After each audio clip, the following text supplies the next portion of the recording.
Welcome to another episode about abundance. The inspiration for this episode was a birthday party that I went to last weekend, my 3-year-old grandson's birthday party. And when I was thinking about what I was going to talk about this week, that's what came to mind because I'm also taking a manifestation course, and something struck me that in one of the lessons this past week, and it made me think back to the birthday party. First of all, I love being around little kids. Just their innocence, their excitement, their happiness. Most little kids, the ones I come across, I'm sure there's some that aren't, don't have amazing lives, but I'm speaking of this birthday party and my grandchildren who are happy as can be because they have great moms, my daughters and dads, my sons-in-laws. So I just want to share my insight, and I think this is going to be really useful, and I want you to pay attention to the words that we use, and we can change so much about a child's mind with the words we use. And this lesson that I had in the course that I'm taking, it's something that I've heard before, but for whatever reason, sometimes when you hear something in a different way, it strikes you like it's like OMG. And that's what happened with this. And it's funny because it's something I teach my students, and it was so powerful the way it was presented. So hopefully it will resonate with you. But I just wanted to give you a little play-by-play or scenario of what the birthday party was like. It was like, and I heard this story once. I don't know if you heard it, or I heard it explain that when you have a child's birthday, you should never, you should have their age, no more than what their age is. So if you have a 3-year-old party, you should have three kids. If you have a 4-year-old, you have 4 kids. So it goes on from there. I was telling somebody at the party, one of the moms, I was telling her that, and she goes, "Oh, I don't think I know 37 people to invite to a party." And it made me laugh because I thought, no, I think that like it's only for kids. I don't think it applies to adults. But I thought that was really funny. So, anyways, there were how many kids? 6. There were 6 kids, and I think like 4 and under. I think the oldest one was 4, but there was like 1 4-year-old, 2 3-year-olds, 2 1-year-olds, and you know what? Like 1-year-old, they're like a drunken sailor. They're like rock, like they can hardly walk, but they're, you have to be careful. Be careful with 1-year-olds because they don't really know what they're doing, and that they fall and they steal things off your plate and they just smile at you. So that's what they were doing. But 2 super smiley 1-year-olds and 1 5-month-old, which was my youngest grandchild. But there were only one girl, and all the rest were boys. But yes, they're so innocent and so happy. At least these kids were so cute. And they're so unprogrammed. As adults, we have these programs that are running in our brains, in our subconscious, on automatic pilot. And I talk about this in my school. So, 95% of how we operate is based on our subconscious. And you are programmed by the time you're 7 years old. So we get programmed, and then a lot of times how we show up in the world is based on these automated negative thoughts, the tapes that are playing in your head that really aren't, most of them aren't true. When you hold them up against the light of day, they are just your filter on the world. So it's not necessarily fact. So these little children, these little people as we call them, they're still not fully programmed.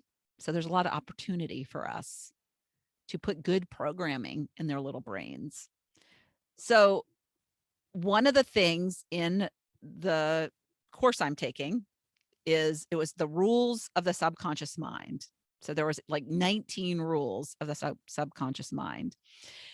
So one of the rules stuck out to me, and I'll explain why. So the subconscious mind does not process negatives. It just like weeds them out.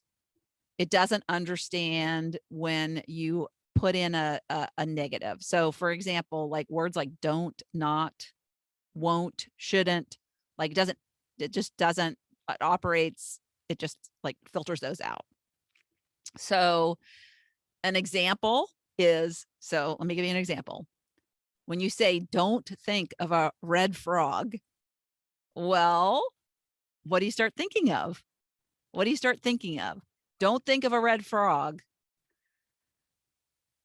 Don't fail your exam. What the brain interprets that as a red frog. Red frog. Where's a red frog? Fail your exam. Fail your exam. That's what happens.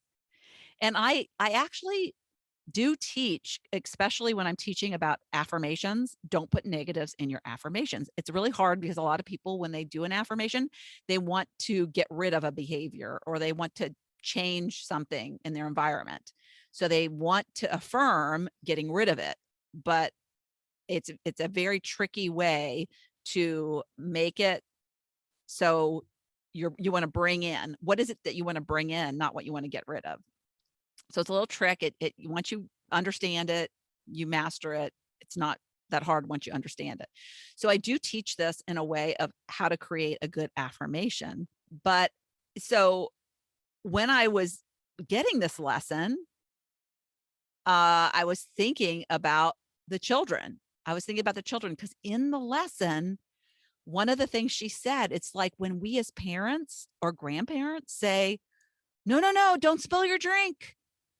Oh no, don't fall. Oh no, don't do that. Oh, whatever words follow, all their subconscious mind hears is spill the drink, spill the drink, spill the drink. And so what happens? They spill the drink because their unconscious mind, even though they're not fully programmed, but it's like you're manifesting to them to spill their drink and to fall. Don't fall, don't fall. It's like fall. How many times have you said to a little child, don't fall, and then they trip? And there was an example in the party of this actually happening. And it was like, it was such a funny moment. I was like laughing hysterically because I was just seeing it in action. I still laugh about it, like reliving it in my head. But it was the 3-year-old little girl we had this big blow up pool and slide and pool and stuff. And so the kids had swam in it. Then we had dinner, and then the kids got their clothes on, got dried off, got their clothes on, and they were getting ready. Everybody had actually left except this one couple. And so my grandson, who's lived there, decided to go back in the pool.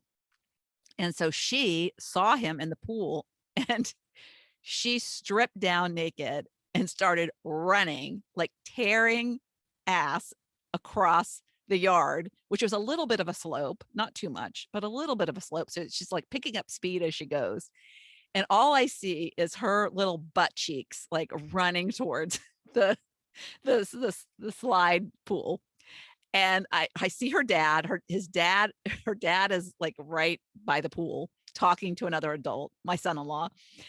And like, he's like, slow down, don't fall. Like, and here 2 steps before she gets to the pool, she trips and face plants in the side of the pool, which is basically just like a moon bounce. And so she kind of bounced right off of it. So it wasn't like a horrible incident.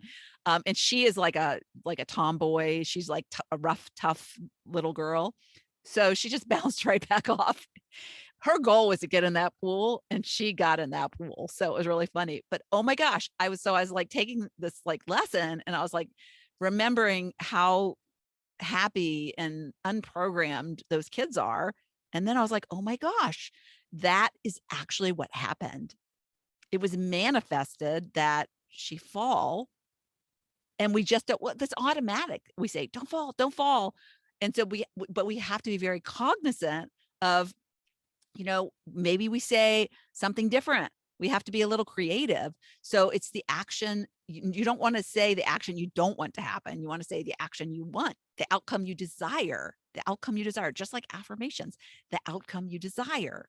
So you say, hold your drink steady, stand up, straight and steady.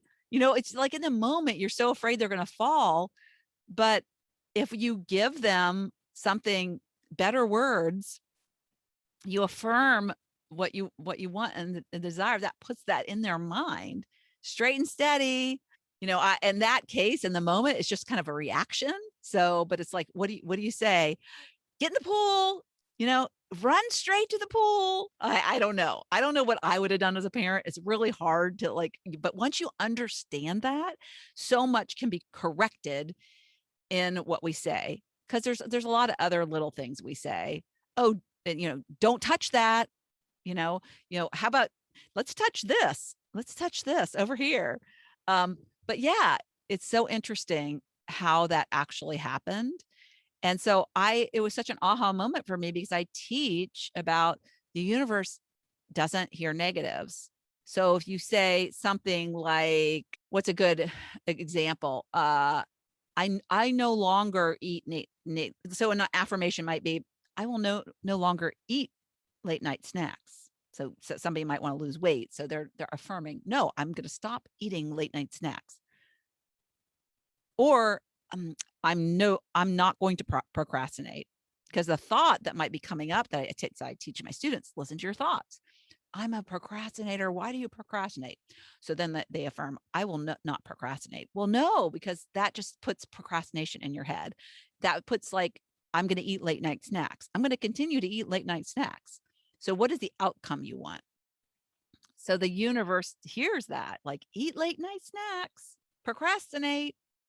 So it's just, and we have to watch our words, because our words are so important.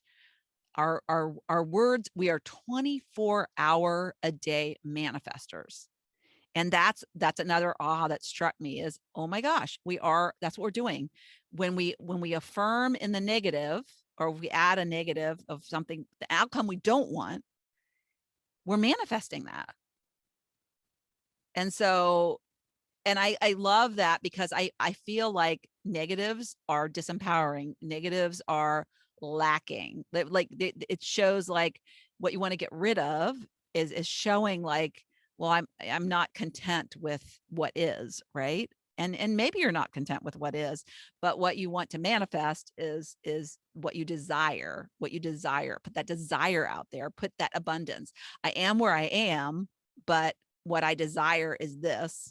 And so it's like, to me, it's like to speak to children in the way that get rid of the negatives, negatives. Isn't that a more abundant world? Isn't that putting abundance front and center? Because it's all about the positives. It's all about the good. It's all about what you want to bring. And so for me, I was like, this really struck me. I thought this was something that I should bring up, because we can really make a difference. We can make a difference in the little minds that we're around. And we tend to be, as adults, it's our programming. And we put this on the littles, and it's really powerful when you can start to be aware of what you're saying and the impact that it's creating. These little people have so much time left before they're fully programmed. So let's program some good stuff in them and teach them about affirmations. Yeah. There's a really great YouTube video, and I always think about it when it's a father standing his daughter up on the sink in front of the mirror saying, I am beautiful, I am this, I am that, and just all these great positive affirmations. So this is just my little recollection of a manifestation of a fall, because that's what was put. It was a negative. It was a negative that was put out there. And of course, it happened. It happened. So I would love to know if you've had an experience like this, and start observing the world and paying attention to what you see and observe and how that works, because it is so true that it happens. So have a great rest of your week. Have a great weekend, and I'll see you next week.